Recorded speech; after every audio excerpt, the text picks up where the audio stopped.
I'm Terry Ogle, and we continue our look at the Tarot de Marseille, one of the most awesome decks ever. It's so simple and yet so complex at the same time, as we're about to see, because we're looking at the Pope, or Le Pape. The Pope is obviously the older version of the Hierophant.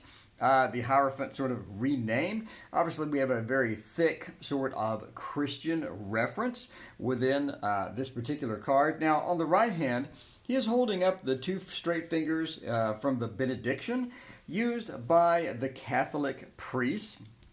And we also have just this interesting form of colors around him as well. So the red is sort of pointing to his action or his ability to take action as well.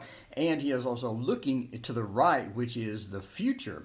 So he's looking into the future. Obviously, this is going to be an older man, and the older person sort of indicates wisdom, or a bit more wisdom than you would have with someone that is younger. So we do have a bit of yellow, sort of that higher guidance within the crown as well.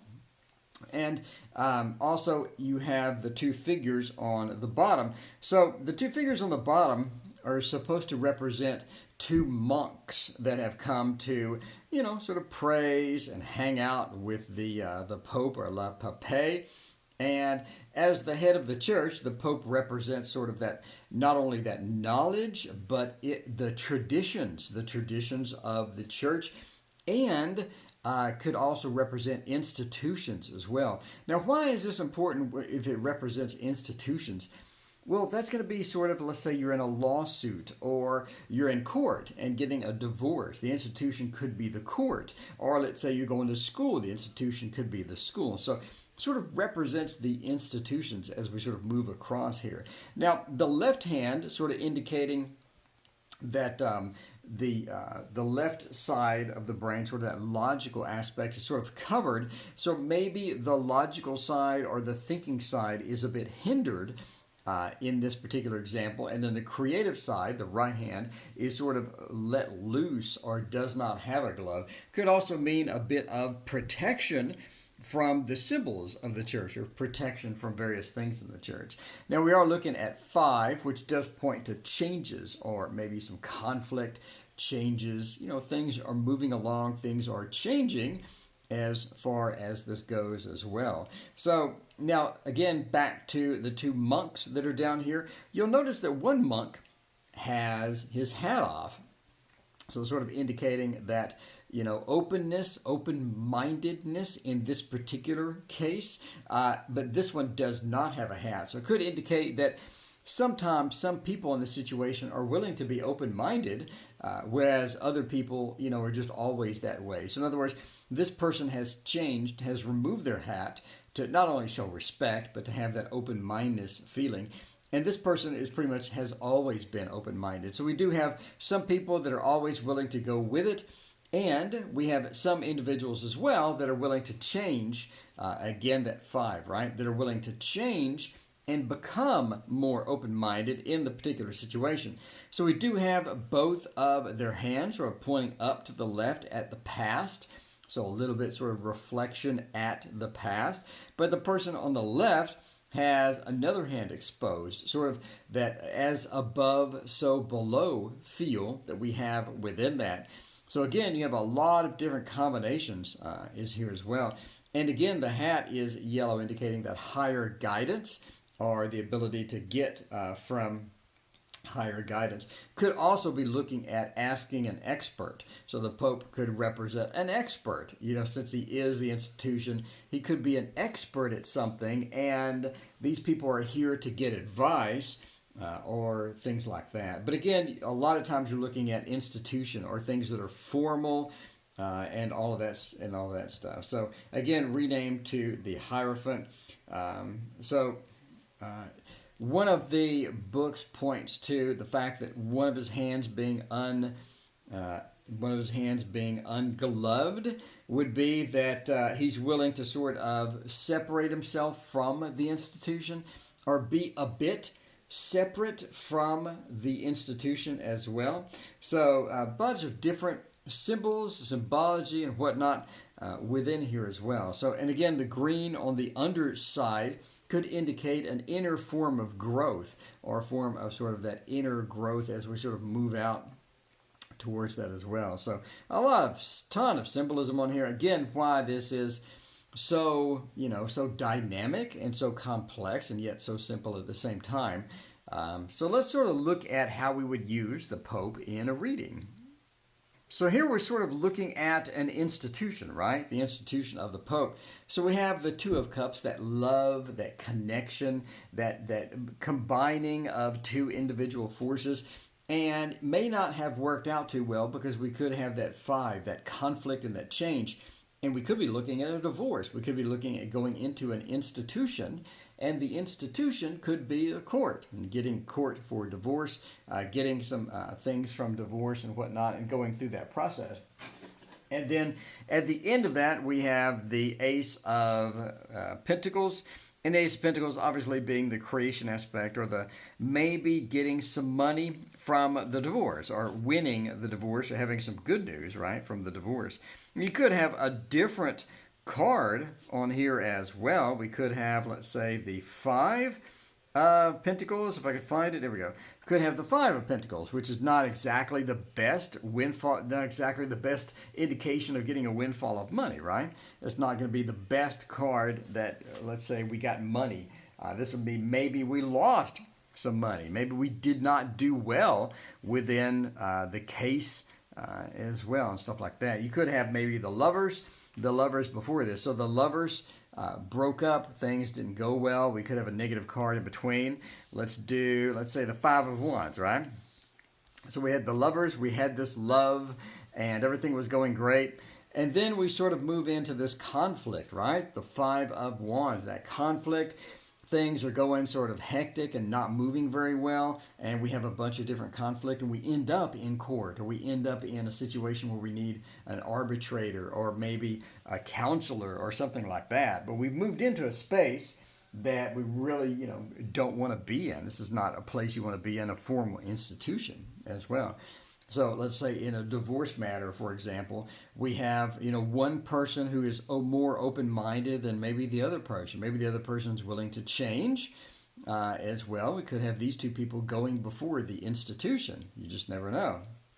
So again, a lot of different meanings. Could mean any institution or any formal process. It could be applying for a loan, the institution being the bank, and the formal process being application of the loan. Application of getting the money. This could be the divorce court. This could be you getting sued.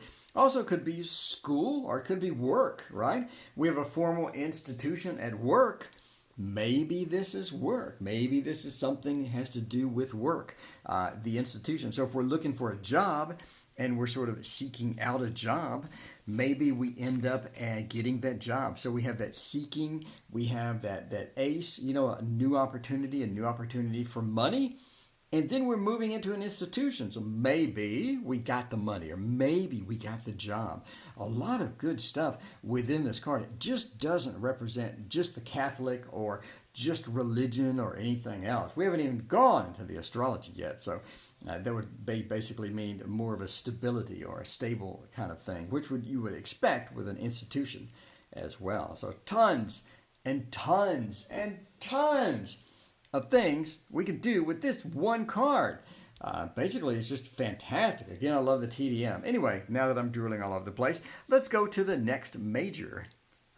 So now we're sneaking up on the Lovers. And now the Lovers obviously has quite a variety of different things going on here. This is probably the most complex Lovers card in any tarot I've ever seen, even though it looks fairly simple. There is sort of this reference back to Hercules, had a vision of two women.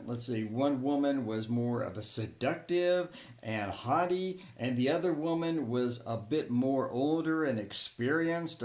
We have that reference in some of the books that sort of lead us to here. But this is complex, and we do have a couple of ways to read it. The first one is that this particular man has an option of two different women, right? A particular guy has an option of two different women.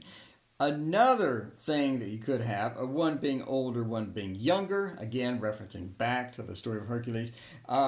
The other thing is that this woman is the parent, or this woman is the mother of this woman, and this sort of handing off or giving away this the younger woman's hand in marriage. So that's another way to sort of look at this, and that's a way that we've seen in countless books. And again, a lot of the different books look at the situation a bit differently. Now, again, the mutual touching of everybody sort of touching each other points to something that's more complex. This is not an easy relationship. This is not a relationship we could just go, oh, I've been in one of those. It's more complex. There's a lot going on. And everybody sort of touching each other points to that complexity, or a bunch of different things, and sort of, maybe different ways to go about the relationship. And by the way, the one big indicator that's pretty much agreed upon in all the books is the man touching her waist could indicate a pregnancy, which we would normally see, let's say, in the Empress. So it's very interesting that we have that subtle hint of a pregnancy here as well. Now, the guy obviously doesn't have any pants and everybody else is severely overdressed. Could indicate that he is at a disadvantage, or it could indicate that he is, at a bit not quite in a prepared situation as the two women are. Maybe he got caught before he could get all of his dress, all of his clothes on, etc., etc. So there's a lot of different things. It could also mean that he is the most lustful within the group. He is the one that actually has the most desire and the most lust, as we sort of come back through here. So this is the 6, which points to that, comes after the 5, sort of that settling of the 5. After the 5, we have the 6, which is going to be more of a success. And you see that within most of the 6s, within the Rider-Waite-Smith, etc., sort of that successful, etc. Again, we're all talking about the possible pregnancy, mutual touching, a lot of different complexity things going on. Now let's sort of look up here at Cupid. Normally, we have Cupid blindfolded. And we see this throughout every card and almost every Cupid that we have in such a wide variety of tarot. We have Cupid where Cupid is just blindfolded when he's above. And that's sort of to indicate that Cupid is not really being selective. Or Cupid is shooting the arrow randomly. Cupid doesn't have a preference as to who he hits with the love arrow, as it were, right? But in this particular case, Cupid is eyes wide open. Cupid knows exactly what he's doing, and he's nailing the guy right in the head, right? So he's sort of nailing this guy in the head with this. And that's sort of an indicator that Cupid has a mission, or things are going a certain way in the love. And when you read with this, that could be an indicator that the guy has a plan, or there's a plan in place, and the plan is because Cupid is not blindfolded as well. So obviously the guy is looking towards the older woman, and he's looking at the left, which is the past. So he's looking at the past. Could be looking at past love, or he could be preferring the older woman in this particular case. And again, if the woman is giving away the new bride, he could be asking for permission. So a literal 20-minute reading with this one card. I mean, there's so much stuff going in here. Not to mention, he has red shoes. Again, shoes going opposite ways, indicate indecision. Doesn't really know which way he wants to go. Does he want to go this way, or does he want to go that way? He really doesn't know. A lot of indecision within this particular person, and it's red as well, meaning that he wants to go now. This is something that's important. This is something that he really wants to move in or move on with, right? But again, the older woman could represent things that are in the past. Love that is in the past, and she could be love that is in the future. Again, because, she's on the left, she's on the right. A lot of different complexities. as we sort of move in here as well. So that is the Lovers. And let's take a couple of sample readings to see what we can do with that. So here we have a very interesting situation to where we have the Two of Cups, or the beginning of love, right? The choices that we have in love. And then we're moving into the Lovers, meaning we sort of get this established relationship. But because we have the two and these choices, and the two representing the choices, maybe we have a choice between different people. So if somebody's asking, when will I get love, or what's going to happen in my love future, you could be looking at a variety of different choices. It could be some different choices. And the guy could have a definitive plan for what he wants to see, etc. Then we're moving into the Five of Pentacles, that, that poor, or that desolate feeling that we have with earthly matter. So this relationship could go to crap fairly quickly, right? Fairly quickly. It could not delay at all. Could be moving right into just this terrible situation with the person that we pick, with the love that we pick as well. So we have a lot of different ways to sort of read this. Let's try one more. So this could indicate maybe we made a bad choice, or maybe we made the wrong decision. So we had choices. We had different people that we could have chosen from, and the relationship led into the Five of Wands, or a lot of that conflict, right? A lot of that conflict, and a lot of conflict and fighting and whatnot. We ended up in an institution, or sort of getting a divorce type thing. And getting a divorce, now we're looking into the future to try to recover and to try to move forward and move on with a lot of our life as far as that's concerned. But again, so much stuff in here. We could read for an hour. I won't read for an hour, but we could be talking about this indecision. The indecision on the feet, going in different ways. Could be talking about rushing into things, but having indecisive feelings, or not really knowing what we want. Because of the red shoes and that action oriented that we have in the red shoes. I could also, again, be looking at pregnancy, led to some fighting, and led to maybe a divorce or some institution, maybe even counseling to sort of get through that. We could be looking at Cupid. Cupid had too big of a plan, or too broad of a plan. We really didn't sort of narrow down what we're doing in the relationship as well. Could indicate another woman coming into the picture, causing that conflict, causing these fights. And then we sort of go back again to the institution, and we pretty much have to transfer the relationship at that point. Again, so much. You can talk for a year on the Lovers card alone. So much more than most Lovers cards have. And it's just so beefy. It's just a great card. It's such a great deck. To the TDM, as a bow to the TDM there. Anyway, that would be the Lovers card. And speaking of love, did you know that I had a Patreon? That's where, if you like what I do here on the channel, you can throw me a couple of bucks.